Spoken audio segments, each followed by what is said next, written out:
సంవత్సరాల కిందటి మాట. విజయనగర సామ్రాజ్యానికి ఆధీనంలో ఉన్న శిల్పారామం అనే ఊరిలో ఇద్దరు మిత్రులు ఉండేవారు.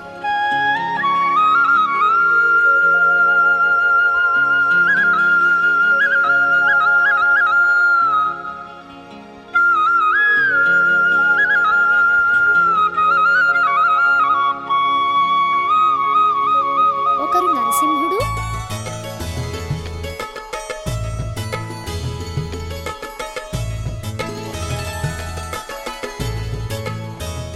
మరొకరు ధూమకేతు.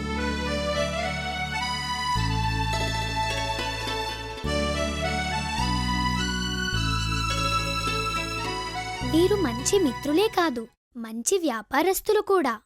ప్రతిరోజు వ్యాపార నిమిత్తం పక్కనే ఉన్న పట్టణానికి వెళ్ళేవారు. అక్కడ తమ వ్యాపార వ్యవహారాలు ముగించుకొని సాయంత్రం అయ్యేసరికి తమ ఊరికి చేరేవారు.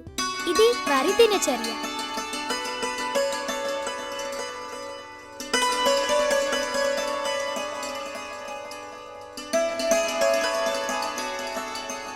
గత కొన్ని రోజులుగా వారి ఊరు శివార్లలో ఒక దొంగల ముఠా తిరుగుతుందని వినికిడి.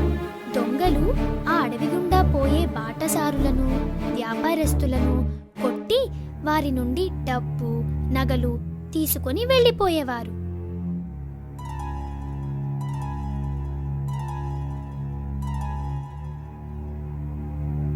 ఒకరోజు ఆ ఇద్దరు మిత్రులు వ్యాపార నిమిత్తం పక్కనే ఉన్న పట్టణానికి వెళ్ళి తిరిగి వస్తున్నారు. వారి ప్రయాణానికి చాలా ఆలస్యమయ్యింది. కొద్ది దూరం వెళ్ళాక మిత్రులిద్దరూ ఒక చోట ఆగారు. మిత్రమా, ఈరోజు మనకు చాలా ఆలస్యమైనట్లుంది. అవును మిత్రమా, సమయం చాలా అయింది. పైగా కారు మబ్బులు కమ్ముకున్నాయి. త్వరగా వెళ్ళాలి. పైగా మన ఊరిలో దొంగల భయం కూడా ఉంది. పదమిత్రమా, వెళ్దాం. మిత్రమా, చీకటి చాలా అయ్యింది. ఇప్పుడు మన దగ్గర ఉన్న ధనంతో ఊర్లోకి వెళ్ళడం ప్రమాదకరం. మిత్రమా, మరి ఏం చేద్దాం? మిత్రమా, మన దగ్గర ఉన్న ధనాన్ని ఇక్కడ గోతి తీసి గోతిలో దాచిపెడదాం. ఉదయం వచ్చి ఎవరి ధనాన్ని వాళ్ళు తీసుకుని వెళ్తే సరిపోతుంది. మిత్రమా, నువ్వు చెప్పినది బాగానే ఉంది. కానీ ఈ విషయం ఎవరికైనా తెలిస్తే మన సొమ్ము వాళ్ళు తీసుకువెళ్తారు కదా. ఇక్కడ ఉన్నది మనమిద్దరమే. ఈ విషయం మూడో కంటికి తెలిసే ప్రసక్తే లేదు. సరే మిత్రమా, నువ్వు చెప్పినట్లే చేద్దాం. కాకపోతే ఈ ధనాన్ని తీసుకోవడానికి మన ఇద్దరం కలిసే రావాలి. ఆ ఇద్దరు మిత్రులు ఒక ఒప్పందానికి వచ్చారు. ధూమకేతు ఒక గోతిని తీశాడు. ఆ సంచుల్లో ఉన్న ధనాన్ని ఆ గోతిలో వేసి పూడ్చివేశారు. అక్కడ గుర్తుగా ఒక రాయిని పెట్టారు.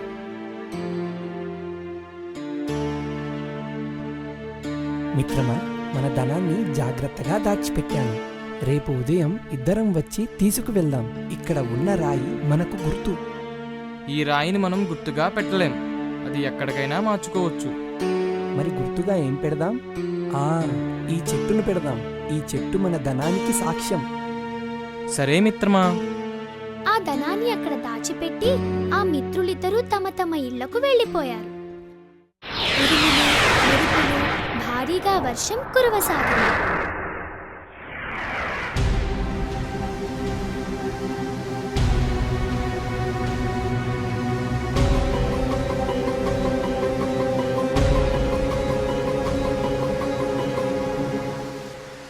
ఆ ఊరిలో ఉన్న జనం మొత్తం నిద్రలోకి జారుకున్నారు. కానీ ఒకే ఒక్క వ్యక్తికి నిద్ర రావడం లేదు. అతడి మనసు మొత్తం అతడు దాచిపెట్టిన సొమ్ముపైనే ఉంది.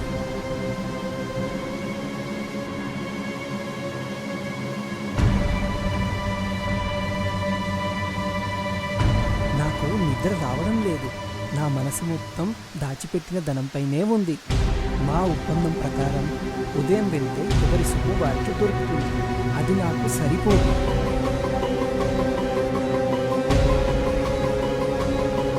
నరసింహుడు నీ మిత్రుడు కదా, నిన్ను ఎంతగానో నమ్మాడు. అలాంటి వాడిని మోసం చేస్తావా?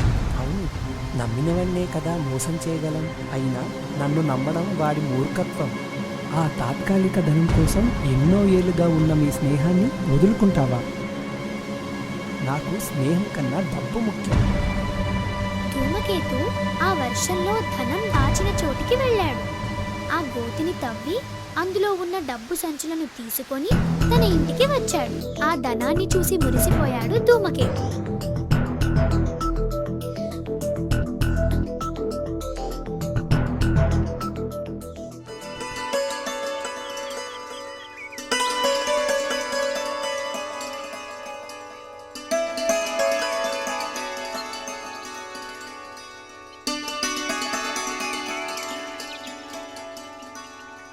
ఆ మరుసటి ఉదయం మిత్రులిద్దరూ ధనం దాచిన చోటికి వెళ్లారు. అక్కడ ప్రదేశాన్ని చూసి ఆశ్చర్యపోయారు.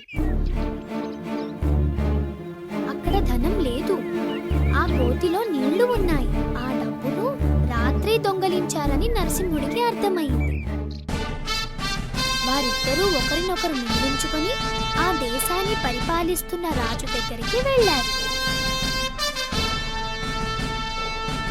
వారిరువురూ తమ సందేహాన్ని మహారాజుకు వివరించారు. మహారాజు వారిద్దరి వాదనలను మౌనంగా విన్నాడు.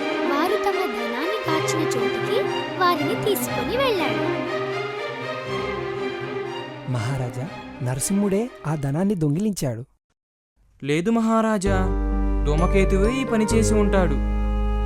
మహారాజా, ఆ సొమ్ముని నరసింహుడే దొంగిలించాడు. దానికి సాక్ష్యం ఆ చెట్టు.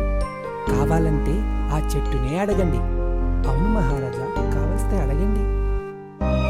మహారాజా, ఆ ధనాన్ని నరసింహుడే దొంగిలించాడు. ధూమకేతుకు ఏమీ తెలియదు. అతడు నిర్దోషి. ఆ మాటలు విని అక్కడ ఉన్నవారంతా ఆశ్చర్యపోయారు. మహారాజుకు ధూమకేతుపై అనుమానం కలిగింది. భటులను పిలిపించి ఆ చెట్టు చుట్టూ కట్టెలు పెట్టి మంట పెట్టమని ఆజ్ఞాపించాడు. వారు అలాగే చేశారు. మంటలు ఎక్కువ కాసాగాయి. ఆ వేడిని తట్టుకోలేక ఆ చెట్టు తొర్రలో ఉన్న ధూమకేతు మనిషి బయటకి వచ్చాడు. భటులు ఆ మనిషిని పట్టుకున్నారు. ధూమకేతును బంధించారు.